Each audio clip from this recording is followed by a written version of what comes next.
Entry हो गई है उत्तर प्रदेश के चुनाव में, तालिबान की भी एंट्री हो गई है, हिंदू मुसलमान भी चल रहा है, कुछ देर बाद शमशान कब्रिस्तान भी आ जाएगा। क्या चल क्या रहा है ये?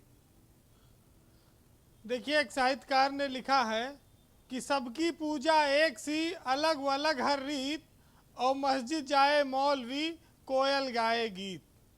हमारा देश हिंदू और मुसलमान की सच्चाई से जीने वाला देश है। इसको आप अलग नहीं कर सकते। ये दोनों सच्चाई है इस देश की, हिंदू और मुस्लिम।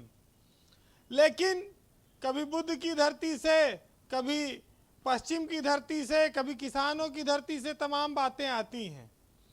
पुरी साहब को खाद्यान्न घोटाला तो याद है, लेकिन एक एसपी हत्या करा के महोबम पैसा वसूल रहा था, वो याद नहीं है।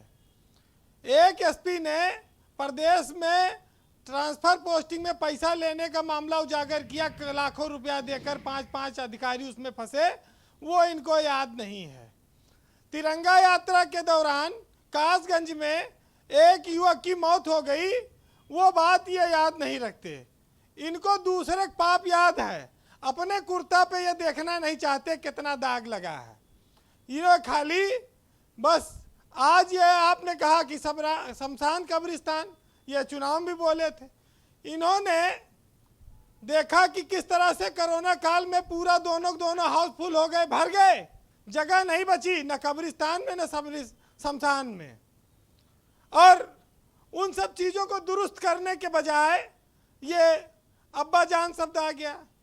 ये बताइए, इस देश में पिताजी, अब्बा जान, डैडी, श्रीमान, पापा, डैड, ये क्या कोई आपराधिक नाम है? या सबके शब्द अलग अलग हो सकते हैं? भाव क्या निकलता है इनसे? ये पूरे देश और दुनिया में क्या भाव निकलता है इससे?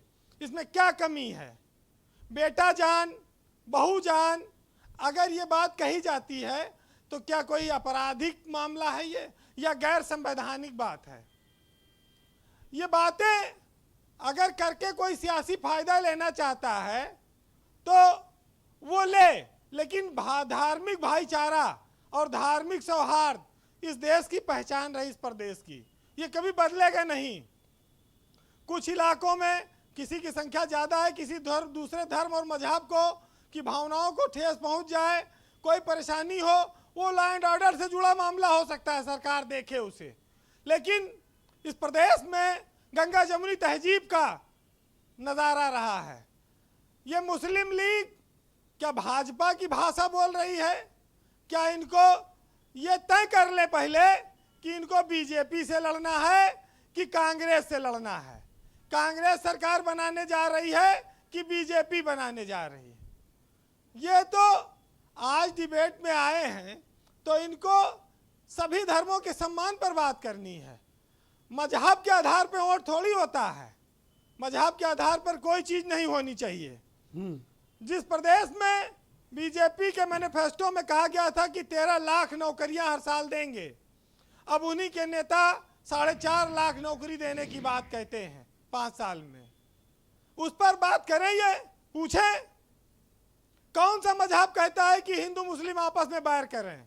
बैर करना भी नहीं चाहते, लेकिन नेता चाहते हैं कि बैर बना रहे, ये मिटे ना। करेक्ट, क्योंकि इससे उनका फायदा होना है। तो हिंदू और मुसलमान और हिंदी और उर्दू, ये उस तरह से ब्रजेश जी जैसे हिंदी और उर्दू दो सगी बहनों की तरह हैं। कुमार विश्वास साहब की एक लाइन है कि हिंदी और उर्दू में बस फर्क है इतना कि वो देखते हैं ख्वाब और हम देखते हैं सपना, बस इतना अंतर है, अगर आप समझे तो। बाकी तो यूपी के सामने जो चुनौतियां हैं, डेंगू ने किस तरह से पांव पसारे हैं, छोटे छोटे बच्चों की जान जा रही है, बहुत तकलीफ हो रही है। सरकार को चाहिए कि पूरी ताकत से पूरी मशीनरी लगा दे इन बच्चों की जान बचाने के लिए।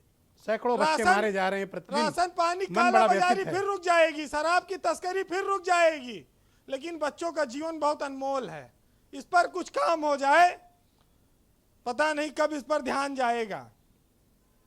वैसे हमारी बहन जूही सिंह बैठी हैं, क्षत्रिय समाज को उनको जोड़ने का काम मिला है। बीजेपी में बड़े क्षत्रिय नेता हैं, कहते हैं कि क्षत्रियों को सम्मान सपम नहीं मिलता था। आज महिला सभा की राष्ट्रीय अध्यक्ष हैं, प्रदेश में घूम रही हैं, जोड़ रही हैं। आज हर दल में हर तरह के नेताओं का सम्मान है। उसी तरह से समाज में सब मजहब का सम्मान करना होगा, सबको महत्व देना होगा। अगर एक माँ का बच्चा बीमार हो जाए तो वो मंदिर में भी जाती है, मस्जिद भी जाती है, मजार पे भी जाती है, दुआ भी मांगती है, दवा भी करती है, कि वो ये नहीं देखती कि ये हिंदू से हमें फायदा होगा कि मुस्लिम से। तो इस देश को ऐसी भावनाओं से बांटने से क्या फायदा मिलेगा, सिर्फ अपनी राजनीति चमकाने के लिए। बहरहाल 4 लाइनें सुनाता हूँ, आप सुनिएगा जी। और हमारे समाज को जोड़ने का काम करेंगी ये लाइनें। कि तुम राम कहो और रहीम कहे, दोनों की गरज अल्लाह से है।